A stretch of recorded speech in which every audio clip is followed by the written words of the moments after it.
خود کو صحافی سمجھنے والے دریائی گھوڑے کے منہ والے سہیل وڑائچ نے بیسکلی خان صاحب کو دھمکیاں لگائی ہیں اور یہ کہا ہے کہ اگر وہ نواز شریف اور زرداری کی طرح لیٹ نہیں جائے گا یا معافی نہیں مانگے گا تو اس کا حال بھی وہی ہوگا جو بھٹو کا کیا گیا تھا۔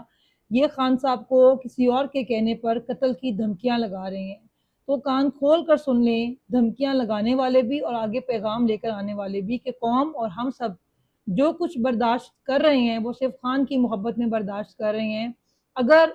قوم جو ہے وہ اس انقلاب کی طرف نہیں جا رہی ہے جس طرح کا انقلاب بنگلہ دیش یا سری لنکا کے اندر آیا، جب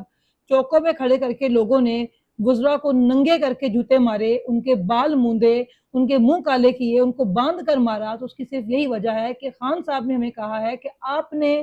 ہمیشہ پرامن رہنا ہے اور ہم پرامن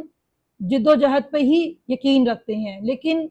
خان صاحب جو ہیں وہ عوام کے سامنے ایک دیوار بن کے کھڑے ہیں، عوام کے غم و غصے کو روک کر بیٹھے ہیں۔ اللہ نہ کرے اگر خان صاحب کو کوئی نقصان پہنچتا ہے تو پھر یہ عوام پرامن انقلاب لے کر نہیں آئے گی، پھر یہ عوام دمادم مست قلندر کرے گی اور ایسا کرے گی کہ خدا کی قسم آپ کو حسینہ واجد کی طرح ملک چھوڑ کے بھاگنے کا موقع بھی نہیں ملے گا۔ تو بس کریں ڈرامے بازیاں،